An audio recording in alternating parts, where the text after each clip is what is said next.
Hi, welcome back. I wanted to talk a little bit this evening as I was doing more planting today and prepping of spacing, and I kind of ran into it a little bit myself today. If you follow this, you know I like using weed fabric. Certain things we can't do it. So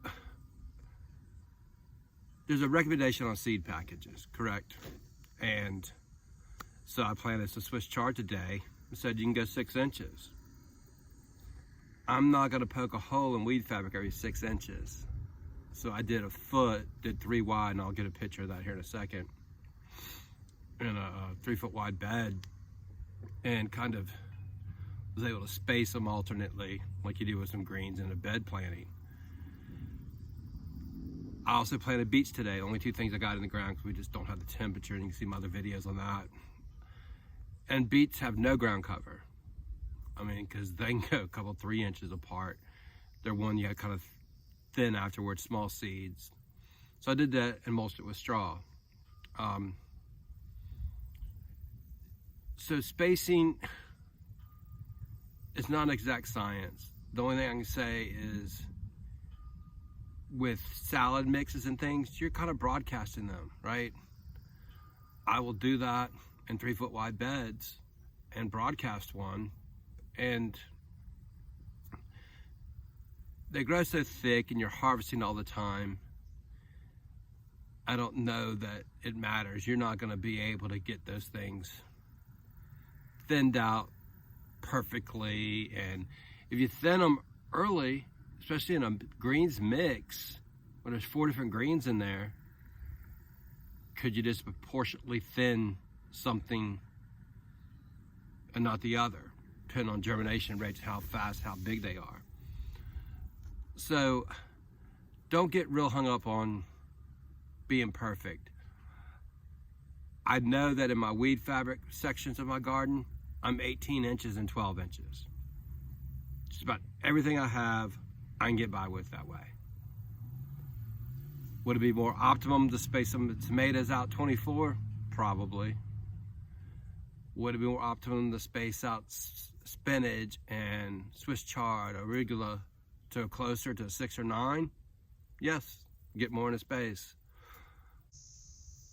Don't get hung up on everything being perfect.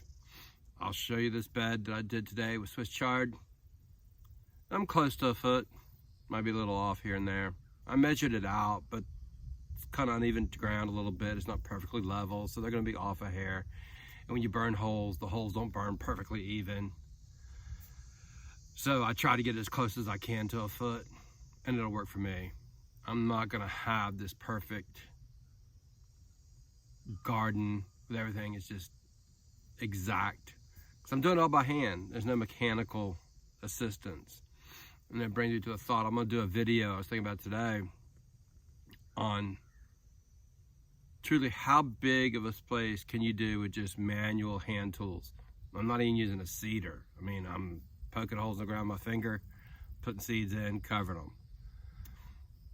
And there will be a limit on how big a space you can do by doing that. I think it'd be an interesting topic to discuss on a video, is show you what I use and how I do it. So let's go take a walk and I'll show you what I did today.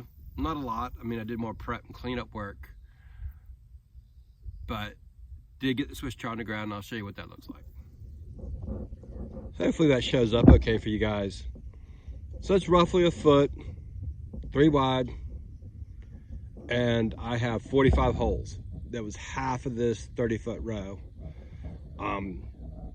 That's enough Swiss chard for me and my family and friends and stuff that I give it to. That's plenty. And then I'll use the other part of the bed for something else. Haven't decided yet. But that's all I did. Those are burnt holes. See some flags where I marked it out. And once it gets marked out, here's the deal with a foot. Let's see if I can show you this. It is about my foot, center hole to center hole.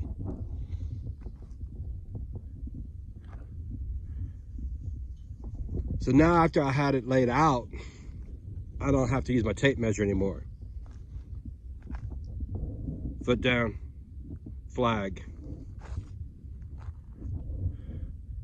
Same thing. And using this weed barrier that has the lines in it really helps me do that a lot. It'd be much more difficult without it to keep it somewhat straight. Like I said, I'm not perfect in my straightness here. I'm not too worried about it. I'm not looking for a perfect garden. I want one that produces well. That's my main goal, not super aesthetically pleasing. So I have 4, they're approximately 8 foot long rows at the end of other rows I expanded to do beets in. I did mulching with straw, and you referred to my other video when I did a video on garden mulches. And straw performed pretty well, and just get some weed seeds in it. But with beets, there's 4 of these rows at the end here. It's something that I'll have to thin after they come up. They're not perfect, they're raised rows, they were amended, the soil is good, but I'm not worried about super pretty with it either. I just want to pickle some beets. So this would be plenty to do that with. So to wrap up this short video, don't worry about perfection. It's nice to try to go that direction and set as a goal. But I'd rather enjoy my time in the garden. Having a decent sized to large garden and working a full-time job plus, I don't have time to worry about that. I'm trying to grow food. As long as I can achieve, that's my goal, right? And to do the best I can and control the pest and do all those other things. Going back to weed fabric, I eliminated fighting weeds in my garden, allowed me more time to do that this year. The spacing, I could set string lines up and I could do all that. That would have added 30 minutes to my daily chores today to do it that way. It's 30 minutes I'd rather spend doing something else, quite frankly. Gardening shouldn't be, it is a nice hobby, but if it becomes obsessive, then we get that burnout and everything goes to crap. So thank you. Please hit the subscribe button, and I will see you the next time.